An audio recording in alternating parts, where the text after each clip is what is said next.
Hey there, welcome to week three of our series. We are talking about becoming that kingdom CEO. So, if you've been called to kingdom business by God, to minister in the marketplace, to have a heart for the kingdom alongside of having a heart for business, then operating like a kingdom CEO should be all of our goals. Why? Because a kingdom CEO operates with wisdom, discernment. I think of her as like the ultimate Proverbs 31 woman. In today's world, she's operating with discernment about her investments, her decision making, her marketing, her sales process. She's operating from a place of deep intimacy with the Lord. She operates understanding the power of self-governing, which we talked about for the past, seeking and self-governing for the past couple weeks. So what we're going to get into today is the power duo of sales and marketing. But really what we're talking about is the shift from thinking of marketing as something that you do and you either are good at it or bad at it or like it or don't like it, and instead shift to it is ministering in the marketplace. So a kingdom CEO is going to shift her heart off of worldly perceptions of marketing, which leave us feeling overwhelmed, discouraged, doubtful, frustrated, icky, to kingdom perspective of marketing, which is stepping into how do I minister in the marketplace? What does that mean? Provide hope, encouragement, inspiration, trust. And ultimately, what marketing is doing is connection. Connect is our word for our third shift. Connect. It's not marketing, it's not posting. What is the ultimate goal of a post? Connection. So if my marketing isn't connecting, well, I'm not a failure. I just need to tweak my marketing, right? I'm learning that something, it's actually a gift. Thank you, the Lord. Thank you, Lord, for showing me that my marketing isn't connecting. I need it to connect for it to be successful. So I need to make an adjustment. This isn't a failure on my part. The only failure would be is if I kept doing the same thing, even though it's clearly telling me it's not working. All right. That would be the failure.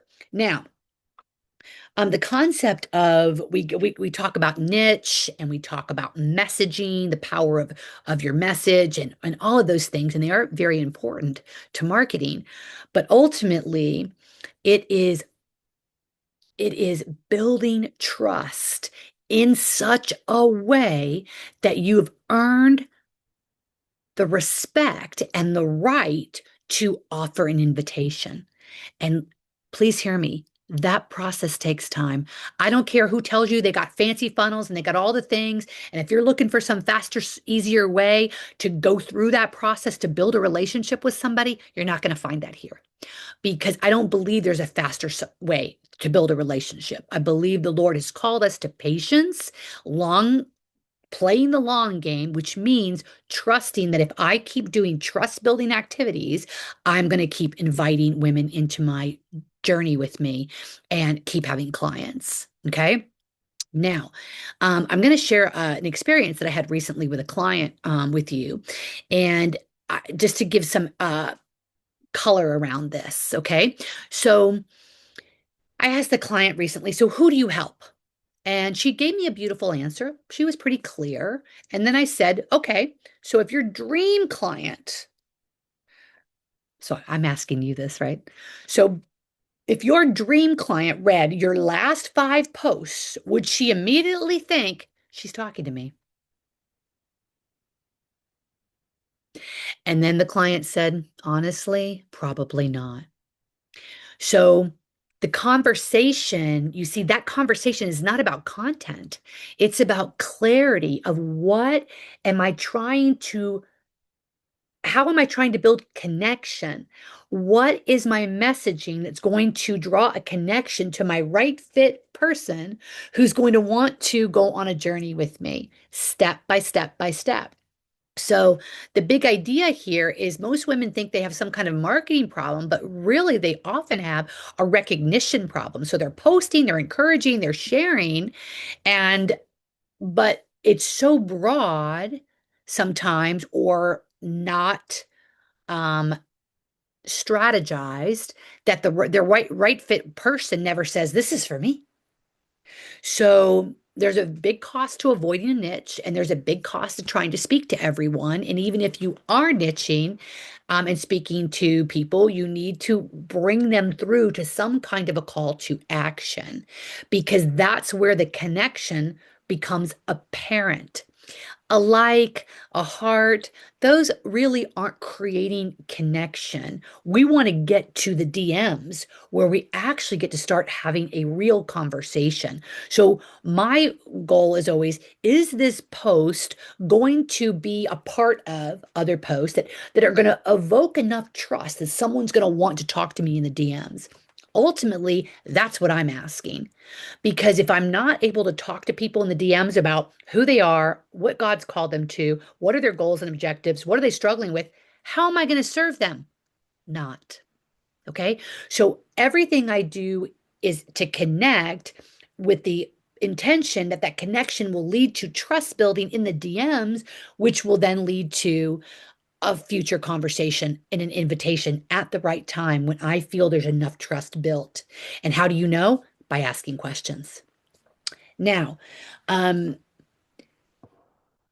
so the big thing here to be weary of is when marketing, when you're making marketing about you, how do I look? How is this going to sound? How is this going to go? Now, I sound like I'm saying two different things because I want you to hear the difference, because it might sound subtle, but it's very, very powerful.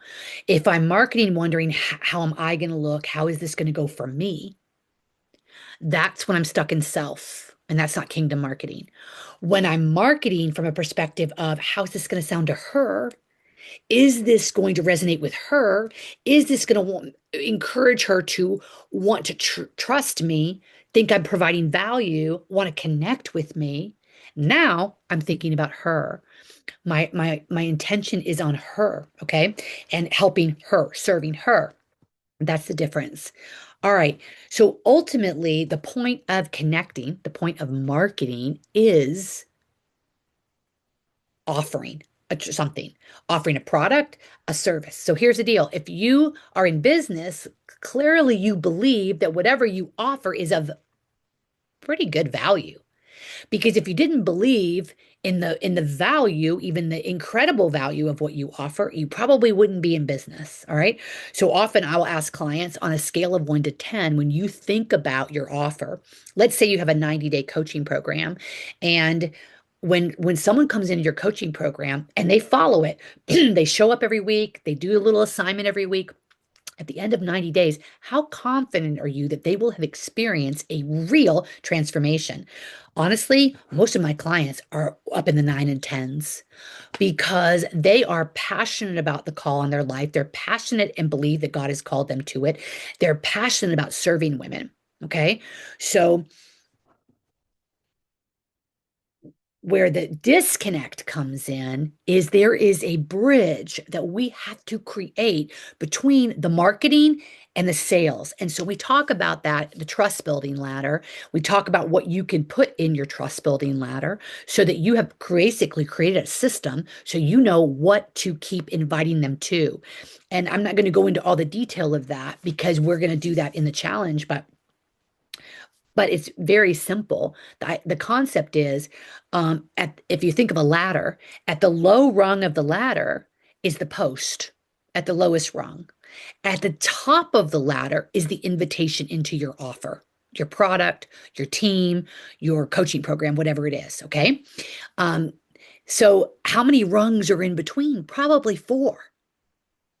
Okay. So if there's four rungs in between, sometimes what happens is people aren't making the bridge from the post to the offer. They're trying to jump.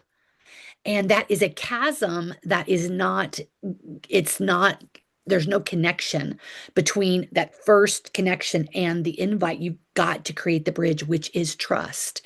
You build the trust, build the trust, build the trust. And each of those four stops on the ladder, on the way from post over here to invite over here, you're earning, earning, earning, earning. Is everybody going to go up that trust ladder? No, they're not supposed to. You're only called to work with your right fit women. But by the time they get up to the top of that ladder, are they much more likely to want your offer? Oh, hands down, highly likely to want what you have. Does that mean they're going to buy it? Doesn't. But that mean then you have a sales conversation, right? Um, with your coach to understand what part of the sales conversation, if you're getting women up all of those rungs of the ladder and nobody's converting, well, you did a great job at marketing. Now the inviting process, something is off. And so now you know where to fix. So here's the deal. Nobody has a perfect kingdom business. And that's part of God's plan, in my opinion, because number one, he wants us to need him every single day. And number two, he uses every one of our obstacles to refine us, to restore us, to equip us, to encourage us, to help us break off change and be set free and learn and grow. So connecting and inviting are sales and marketing, but from a kingdom perspective. And, selling is nothing more than an invitation to serve them. Yes, they're going to pay you for it, and you deserve every penny of that. If you have um years of experience, years of investing, years of equipping, you're helping people to be able to collapse time because of all of your experience that you have. And so it's worthy of investing in. All right. But it's not investing in you. They are investing in their own transformation as they walk with you. And then you're, of course, bringing the Holy Spirit in, whether you're overtly Christian in your offer or not. So it doesn't, no difference. You're still a believer, or you wouldn't be listening to me. And you want to bring God into everything that you do. Lastly, I want to share with you a process that I use. And it's very, very simple, but it's very powerful. As I pray over who God is calling me to serve, I consider all of the women who start going up my trust ladder God-given leads because I don't believe they're randomly coming into my space. Okay. I'm clearly talking about kingdom principles in business, and I don't believe they randomly found me. Okay. So I want to nurture them well. And then, so I'm praying over them. I'm praying that God continues to bless them, guide me in them, help me to have a heart of love and curiosity, not a desire to tell them anything, not a desire to have them be convinced that I am knowledgeable or can help them. No, have a heart that I understand them, that I have asked enough questions because of that curiosity that I prayed for, that the Lord has shown me that we're a right fit, or He's shown me that we're not. And then I'm able to articulate to them what I've seen so they feel really seen, known, and heard. And then if they're interested, I have an invitation if it's a right fit. So I want to earn the right to give that invitation. I do that through I pray over them. I pray for my heart and I pray for a heart of curiosity so that I show up curious and unattached to the outcome. But I'm going to serve well by listening and asking important questions that lead both of us to the discernment if it's a right fit and how, based on the goals that they want to achieve, that my invitation to my offer can help them get those results. And one of two things happens in sales, guys. They either don't trust themselves to get the results, or they don't trust something in your process or what you've told them that will get results. So there's lots to unpack there in that process, and there's many layers of that. A lot of it comes from their past experience. Maybe they invested in something and got burned. Maybe they are only of the mindset that you only invest if the money's sitting there on the desk, which nobody has money, lying, or like who has money lying? I'm like, oh, what am I going to invest in today? Whose coaching program am I going to buy today? Said no one ever. Investments in our business are leaps of faith. I'm not saying a leap into debt. That's not what I'm saying. But it's an investment with the belief that I will work at this, steward this, and I believe based on the whole process that I'm learning with whatever coach I'm talking to, it will get me to a place of a great return on this investment, and it will be worth it, very worth it. And so I'm going to go for it, right? That's how I make my decisions in investing in the coaches and strategists that I work with. So you are invited to spend a week with me. We're going to dive deep into these 5 shifts, and I'm going to be teaching. But then I really want to invite you to a complimentary upgrade. I'm only offering the complimentary upgrade to my listeners, or whether you're YouTube, Apple, Spotify, wherever you are, as a thank you. I don't do this that often, but I have done it a little bit lately because I just want to just say thank you. I think we're over 15,000 downloads, and that's from somebody who didn't even want to have one download and didn't even want to do one podcast. It's pretty fun. I'm just celebrating with the Lord and trying to give back, but I'm inviting you into a VIP experience each day of the challenge after I've done the teaching so that I can help you start implementing, taking action, and getting your questions answered about your real life business in real time. Okay. So all you have to do to get that is send me a message and say, Gail, I want, thank you. I want the complimentary VIP.